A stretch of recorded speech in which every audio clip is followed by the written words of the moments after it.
welcome back to my series on wholesaling your handmade business. We've already gone over pricing, how to find retailers, and how to pitch them, but now I'm going to actually walk you guys through my exact wholesale website so that you can see how I process direct sales. I do also have a fair account, but I do try and get my retailers to work direct. If you've watched the previous videos, you know I stress the importance of a relationship, and working direct definitely helps to strengthen a better relationship with your retailers. I will go over fair in a separate video, so this video is just about how I run my website for wholesale specifically. It is password protected, so you won't be able to go and see it, but I'm gonna give you guys a sneak peek. First thing I wanted to address is just why I chose to go the route of having a separate wholesale website versus running it all on one where I was also selling full price. And my biggest reasoning was I wanted my retailers to have an easy way to order. How it was typically operating before, they would send me an email of what they wanted to order and I would put a draft order together and send that through. Okay, so I just wanted to walk you through what that actually would look like if you were going to run your store on one platform for both full price and wholesale. So I'm on my full price website right now, and this is how I used to do it. So if a wholesale customer reaches out, tells you they want to order, places their order via email, here's the best way to do it. Go into your draft orders and create order, and you would browse and add items. So however you have it, but let's just do something easy here. So we'll add those two. Obviously it would be more. You would increase your quantity here, and you would add your customer. So we'll just do my friend Lisa because she's been my guinea pig lately. And again, please don't spam her. This is so I can give you guys a great explanation. But basically, once you have their information in order, you fill out everything here for what they would like. This is full price, so you're gonna have to go and edit the pricing. I would go to add discount here, and because I was offering 50% basically, I would just do a 50% markup, and you can just type in the reason here. I just would put wholesale and apply. So you can see here that it charged them up here the full price, but we have wholesale here and it would be the discount. I would add shipping. So typically if I was doing hand delivery, since she's local, I'd charge $20 for that. And this is what it would be. Then what you can do is one of two things. You can either send them the invoice right now and have them pay if you are collecting payment up front, then they can just pay like a regular order, or you can do terms where you can say payment due later, and you can give them whatever payment terms you want here. So typically it would be like net 30, and this would generate from today's time period when that would be due, and then you just create the order. I'm not going to actually create it though because I don't want to send this to her, but you would create the order, and that's how I was processing my wholesale before. If you are running one Shopify website, there are apps you can install that will allow a retailer to log in and will show them wholesale pricing. I have never used them myself, so I can't say whether or not that's a good thing. I do feel like having a separate website now, it's so much easier, not only on me, but on the retailer as well. So that's the huge reason why I did that. I also am working to build out some more stuff and content on my wholesale website for merchandising, tips and tricks, things like that. It's just a great way to be able to communicate with the wholesale accounts that I do have already, and I think as I get bigger, it will be great to already have people in the mindset of ordering that way. I want to take you guys behind the scenes into my wholesale website because I felt like when I was building it, I had no idea what to do. I didn't really understand how I could have wholesale accounts like with the password protection, all of that. It was like a very much trial and error.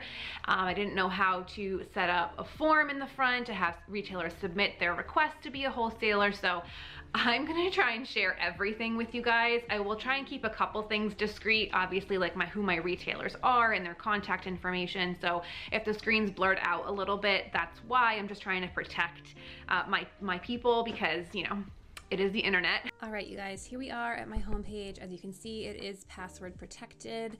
I showed you this earlier, and the form is down here. So this is what anybody sees when they come to my website. If you are a new retailer, the form here is basically 3 parts. I will walk you through a little bit more information, but it simply is just, you know, to get some info from them and not just have people spam me. So we are gonna enter in here. All right, so when a retailer enters my website, this is where they go, and it is basically like a online store. So I have current bestsellers here, and you can see that I have all the pricing 50% from what it is. It does say sale. I haven't quite figured out how to get rid of that, but it's not the end of the world. I don't love it. But yeah, really super simple homepage, and we're gonna go shopping. So let's say we want to do body butters. For the ease of shopping, I have done this with one listing and all my fragrances here. It's just super easy for them. And I will show you the apps later, but I do have an app that lets me put minimum case packs in. So you have to do it by threes, and that's how this is added, which was quite exciting when I discovered this app. So I will show you that. But yeah, so essentially people will order their 6, it goes into the cart, and you'll see here it says order not valid. That is because I have an order minimum. So when they try to check out, this pops up, cannot place orders, you must have at least $200 in total. So they need to have $200 in their cart in order for the order to actually go through. So you can see they'll just start adding and adding, still not valid. So let's just speed this along here. Let's just add a random 12 units here. That should do it. And all of a sudden you see the checkout pop up. So once they hit that $200 threshold, they can either check out completely here, which would be like a regular online store, check out, give me their address, blah, blah, blah. Or they can do net 30 terms. I'm not going to click on this because what will happen is it will create a draft order and it will mess up my inventory. But basically, they can select net 30 terms, and that will then go into my inbox. I will have to accept it, and then from 30 days from their order is when they would pay. So super duper simple. As you can see, the pricing is all set. The case packs are all set. My order minimums are all set. And there really isn't a ton else to it. Once they log in, and I'm not going to log in because I don't want to get too detailed in this because there's a lot of information about my business behind this scene here, but I'll just direct you over here. They can actually go and pull all their previous orders, which is really helpful. That also will allow them to reorder very quickly. They can see their history, and they also can just see total products. So they have visibility to my inventory. This is something that is going to be really important down the road as we add more SKUs to my business and get bigger and we have more retailers. They're used to seeing inventory line sheets from companies like mine. So this will actually allow them to look at every single SKU and see how much inventory I have in stock and whether or not they should order. So I definitely have apps in here that you might not need if you're just starting out, but I have set them up so that I can really build my business and I have the foundational pieces set. Okay, so there are actually not that many apps that I use to run this specific website, but they are really good and it took me a long time to find them. So I want to make sure I show you guys what they are. So other than just the Shopify store, the only updates I included were the Powerful Form Builder app. And this is where you put it on your homepage and you have people fill out a form requesting for wholesale. So this is really important to have for any website. And the other apps that I added that were fee-based were this BSS. This is where I give them the option to do payment terms. I don't necessarily think that you need this, but it is nice to be able to have it as an option without them having to request it from me. It sort of is hands-off, and I'm trying to make this process for my retailers as seamless and easy as possible. So for the first 6 months or whatever that I've been doing this, that seems to be really, really helpful. And then the other apps, other than just like the wholesale Instagram feed, obviously Fair ties into here and pulls from this inventory. And then my email platform is Klaviyo. The other one is the Order Limits Min Maxify. This is the one I was explaining to you about the products and how everything is in a case pack of 3. So these apps are all that I use to run my store, but it definitely took me a while to find them. So I wanted to make it easier for you guys and at least to show you. So far, this website runs very easily for me. It might be different when I expand, but for now, this is pretty bare bones and I'm happy with it.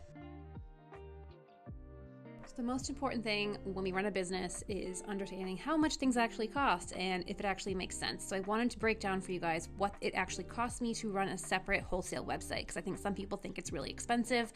I use the basic Shopify plan, which is $39 a month. I definitely think I'll probably switch over to this little year thing or whatever just to save a little bit of money, but still $39 a month is not crazy. Then I have my 3 apps that I have down here, the ones that I explained to you. The only other thing that's not listed here is the domain fee, which is $15 a year. So you divide that by 12 months, you're talking about $1 something and change. So really this website costs me around $80 a month to run. So if you are processing a couple $1,000s and you see yourself doing more of that in the future and growing your business, where sort of I'm at right now in my business, this definitely makes sense to spend $80 a month to have this beautiful platform and get people in the habit of using it. And so far it's been really user-friendly for both myself and my retailers. One thing I completely forgot to share with you guys, this is the form that I have, and I just want to walk you through all the questions that I'm asking people. So I ask for not only their store name and address, because I want to make sure I'm protecting people by zip code. I do ask that they have a resale state number, because that sometimes is a little iffy. Some people don't have that. So then we come to here where they're actually applying. So this is where they're going to put their email address and their password to create an account.